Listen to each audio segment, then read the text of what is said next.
Hey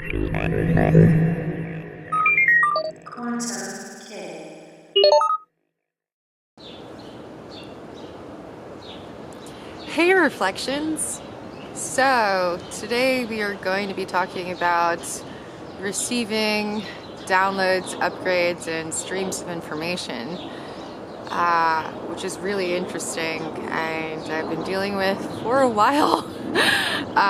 And probably, I've been searching the internet and, I just recently found stories, and it was, I think, this collective story of what happens to enlightened people, and then that was the only time I heard someone say when he was describing his experience that he had actual streams of information downloaded from his crown chakra, and he didn't really know what it meant or anything. That's basically what happens. But before I talk about that, I wanted to encourage you guys to go see, I think it's called Aurora Mystica. Let me look that up. Yeah, Aurora Mystica, the podcast by Rakuzulu. Follow him on Twitter and check out his podcast. He did an interview with me, and I should have said this like 2 weeks ago, but I didn't because I keep on forgetting. I have all of these these ideas and they just flow through me, and I'm just so into what I'm doing that I forget to make these types of announcements, so I'm very sorry. But yeah, check out the podcast where we talk about awesome stuff, mystical experiences, and Kundalini energy, all that stuff. So yeah, that Kundalini stuff has been happening to me as well. I'm going to talk about that as well, why not, while we're at it. Okay, so the interesting thing is it starts off from the base of my spine, and then it goes up really like a hot poker, and then goes up to my third eye, and then once it's there I feel a pulse, and then it goes like, let me go down so you can see, and then it goes up out of my head through my crown. And that's the first direction it goes. The second, it goes through my hands, my palms, and I feel the energy within my palms, which is quite interesting. It almost feels like the palm chakra is opened. Another thing I wanted to convey to you, this is just going to be an observation video, things that have been happening to me, and hopefully you guys can also relate to this, and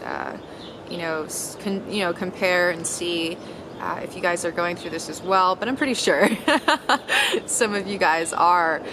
So another thing that I feel is my whole entire body buzzing. It feels like all of the cells that make up my body, all of these, atoms and neurons and all these protons, all of these things that are like vibrating. And I saw that in a DMT trip. I saw myself on a subatomic level. So I'm going to also talk about that as well, because it kind of ties into everything really. And the reason why I'm called Quantum Kitty, and why I have this weird fascination with quantum physics, even though I've never really studied it. I'm an artist. I went to school for art. Actually, I went to school for pre-med bio as well, but I dropped out because, just wasn't for me. But yeah, it's really interesting, and I've been trying to understand all of these things that are happening to me, because at first, when you see it and you don't understand it, you have to do your research, right? So, and this is going to be really scary for you guys, because, that's why I literally went into psychosis for 2 or 3 months. I remember I had done DMT in June, mid-June, and I did not come out of psychosis until, I'd say, early September. Yeah.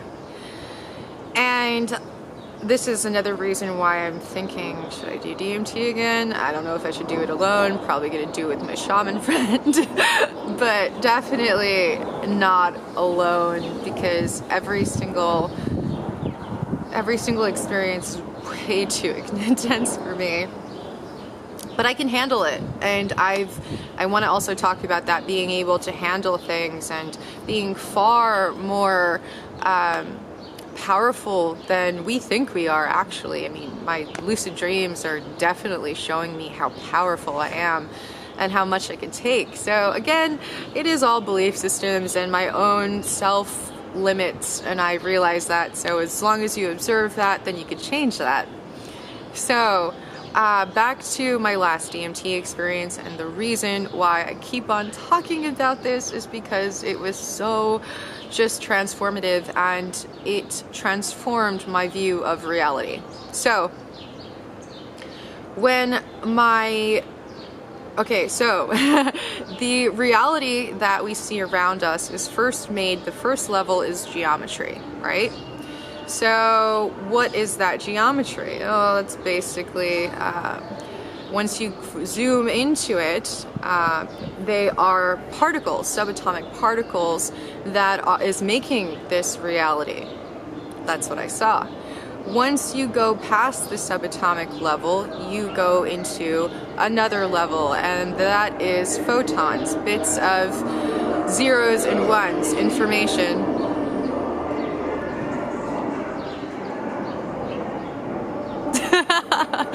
Bits of information that create this reality. So before this, I was doing a lot of research on sun worship and these sun cults, and why everybody had worshipped the sun. Well, now I know it's because that is the source of life and reality, actually, if you think about it. I mean, these bits of information within the photons are creating these holograms, or the matrix, which is what we are viewing and observing, which is really interesting. So going back to the DMT experience, when the first veil was geometry, the second veil was subatomic particles, and the third was just pure information, pure bits or planks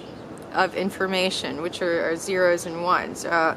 Quantum computation, apparently. I don't know anything about this, but again, I am researching because I'm trying to understand what I saw. But in these spaces, it's very telepathic. So when I looked and saw, I was in a different dimension, and I saw what was so horrifying. It was literally, it was my worst nightmare, really. What I saw was this giant quantum computer that's projecting our reality, that's projecting Earth, that is projecting this experience. And when I looked into it, I saw that it was me, it was us. It was all of us, really. And how old was it? Well, it was as old as beginning of time. It was as old as I am, which is billions and trillions of years. I mean, I don't even know. There was no limit on how old this thing was. And that terrified me. Now, as this was happening, I can explain these experiences so much more because, like I said, and I'm trying to not talk as fast, but I have all this information and that's why I'm like a million miles per hour, and I'm very sorry if it's hard for you guys to understand, but yeah, it was my worst nightmare, because I realized that everything, this whole entire experience, is in my head. That's it. It's not real. I'm not real. You're not real. Or are we? And that's what made me go crazy, you know? Not just that, but my whole entire perspective changed. Like, even the vision got more vibrant. I saw a spark in everything. I saw myself in everything. You know, I was seeing, and when I went into that point of singularity and I saw myself talking to the mass consciousness, I saw everybody as me. We're just fractals of each other, experiencing reality collectively and individually to grow and to evolve. And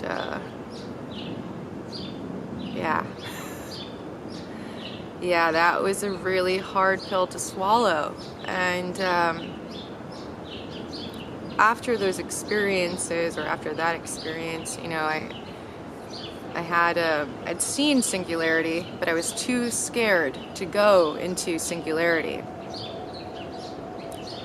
And I've been watching this lecture or this talk or debate about singularity, really, and about consciousness, and how, you know, Stephen Hawking talks about how when matter goes into that singular point, it's destroyed. And if that's the case, well, I've gone into singularity about, I don't know, 3 times already. I should have been destroyed already, you know? But that's not reality, which is really interesting. And it makes me so much stronger. So, yeah, I'm going to talk about, let's see, trying to make sure I'm talking about everything that I say I do, because I don't like to do clickbait.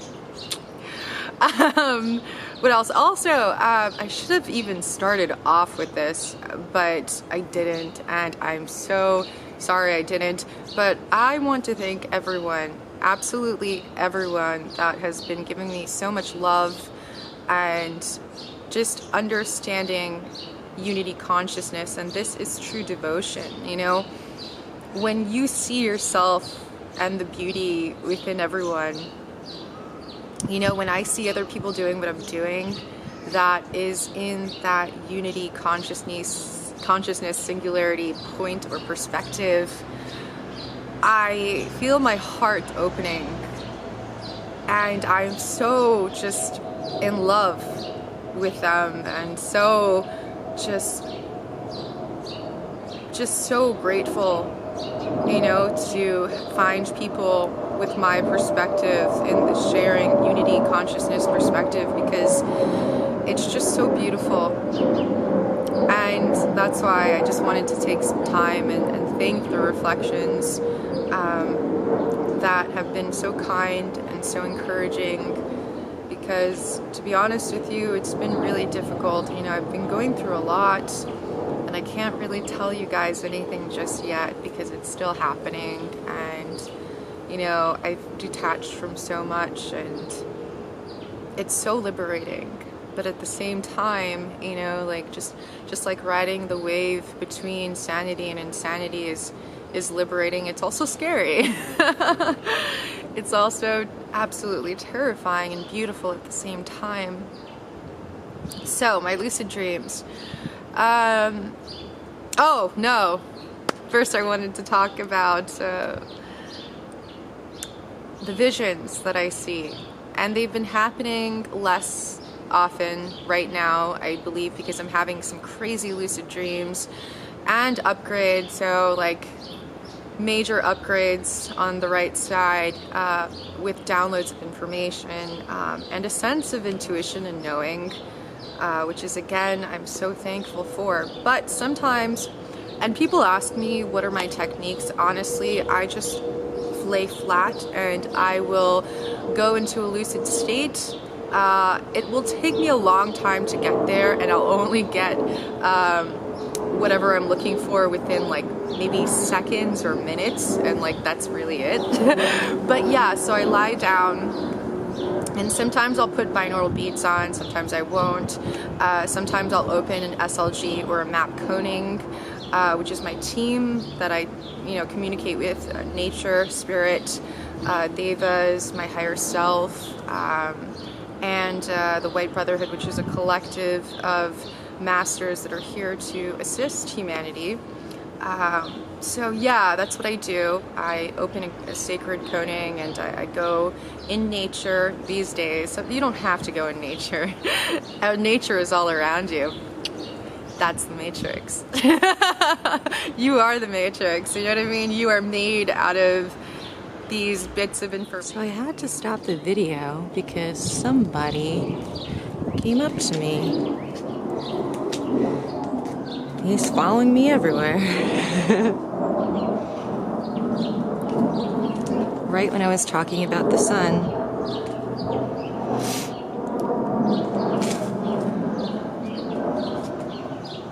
Hey, buddy.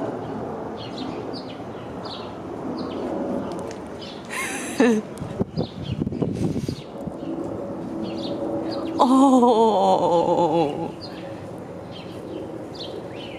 Yeah, so I was doing a video and I had to stop because of this guy. He just came up to me and started asking me to pet him. So yeah, that cat completely distracted me. So, back to what I was saying, these information streams that I get. So, I can see why there are sun cults, because, everything grows with the sun, and the sun is the light, and then there's the shadow, which is the moon. And again, there were cults worshiping the moon, still are.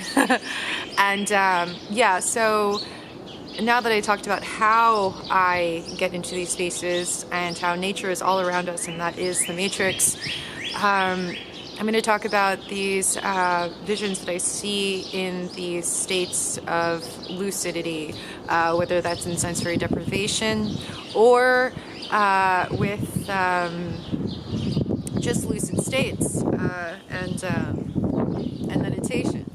So what I see usually are, number one, it looks like cymatics, which is really interesting, and they seem like waves or patterns of information.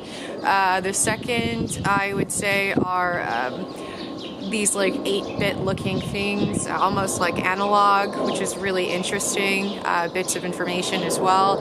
And then I would see subatomic particles in formation of like different beautiful geometry, which is really interesting. And the last thing that happens to me is seeing these streams of zeros and ones. Again, they just come to me, and I don't know what they are. And that really started making me question the nature of reality, which, yeah. So, yeah, it's so interesting to see these light codes and these zeros and ones, because again, I don't know anything about it. I've never studied it before, but now that my attention is on it and I'm observing it, obviously, I've been listening to my team and they've been saying, learn more about this. So in the coming months I am, which is amazing and interesting because, guys, I really wasn't into this stuff. I was really into like how I looked and buying clothes and 8 months later. But yeah, I've been having some very powerful dreams, lucid dreams. And also in these lucid states, I'm sorry, I forgot, I was seeing the moon in different moon phases, which is really interesting as well. And so I feel like the sun is, the goodness, love, humanity, compassion, empathy, all those great things, the good side of us. And then the moon is the shadow, the darkness, dream time, sleep, all of that stuff. So the yin and the yang, everything is absolutely necessary, which is really interesting. Oh my God, the cat again. He scared me. Just hanging out here. It's so funny. Hold on, let me show you.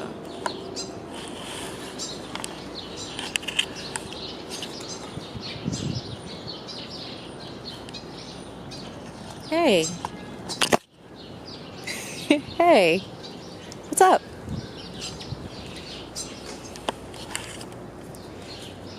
Okay. Yeah. So that's why I got so distracted, is because that cat, man, that cat's awesome.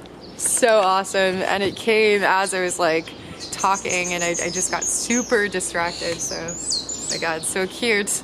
But yeah, so my lucid dreams, I'm probably going to talk about them in another video, because this video is getting kind of long. But yeah, let's see, okay. Trying to center myself. Okay, not center myself, I've already centered myself in meditation today. That's another reason why this video is up late. I had to center myself. There's just a lot of information, way too much, and you can kind of go a little out there, you know, like it's terrifying and beautiful at the same time, and it's just this information overload, and sometimes it just feels like too much to handle. So that's when I just center myself, I go within and study the nature of myself and reality. But my lucid dreams have been showing me how strong I am. I mean, I'm strong. If I could see the things I see in my dream space, I am really strong, because I die in them, you know, and I wake up and I saw, okay, I'll tell you one of them. It's really interesting because I don't really talk about veganism anymore, only because I don't really, again, want to confine myself to labels and belief systems, which I have been stepping back from, you know, recently. And I had this dream that I was at this carnival or festival, and it had a lot to do with my former eating disorder that I had struggled with for many years. And I was in this festival, and it was showing me, you know, all of my anxieties that I had associated with food. And all of a sudden I was in this table, and it felt like this magical astral dinner party, and the people around me seemed like magicians, or, you know, just magical astral people. Actually, one of them I knew, which was really interesting. It was a friend of mine, and yeah, so I saw that they were eating, well, first I saw what I was eating, and I was eating apples. I saw myself cutting the apple, and then I would see the inside the apple, and the apple was red, looked very vibrant and juicy and very nice. And I was looking at this apple, and I was cutting these apples, you know, and I was putting them on the plate, arranging them for myself to eat. And as I was doing that, I was at a dinner party with cannibals. Now, this cannibal was my friend, so I couldn't judge them, you know what I mean? There was no fear attached to it, there was no judgment, there was just observation.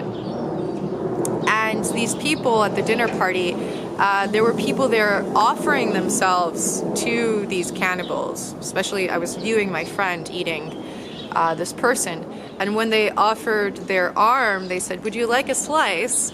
And they would, and I saw indents where people had taken flesh, tiny pieces, almost like sashimi or something. And yeah, they were eating.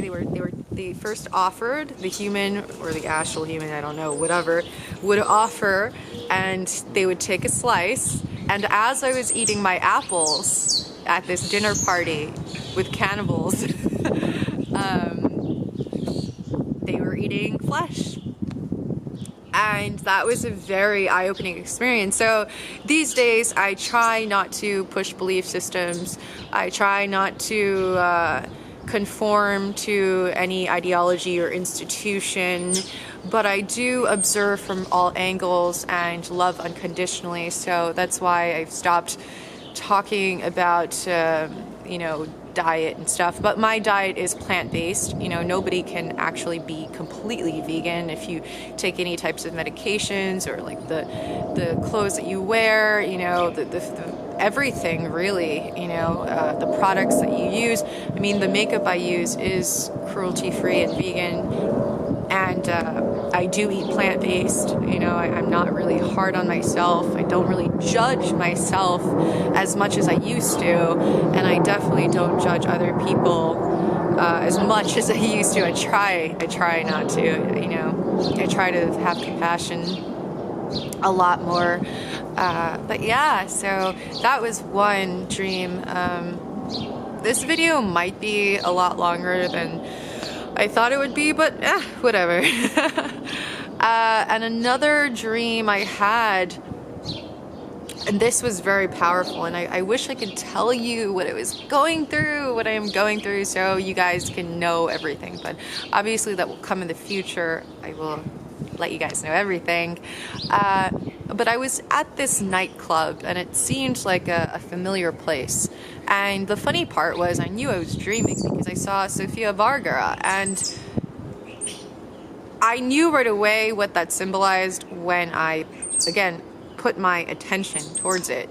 Number one, I actually had met Sofia Vergara, and we were at a dinner party very close together, and we were at this a nightclub as well called Provocateur, where she was around me as well. So it seemed like a reoccurrent dream, but then I focused my attention to her and I realized she looked a little bit more healthier than she did before, just like a added weight.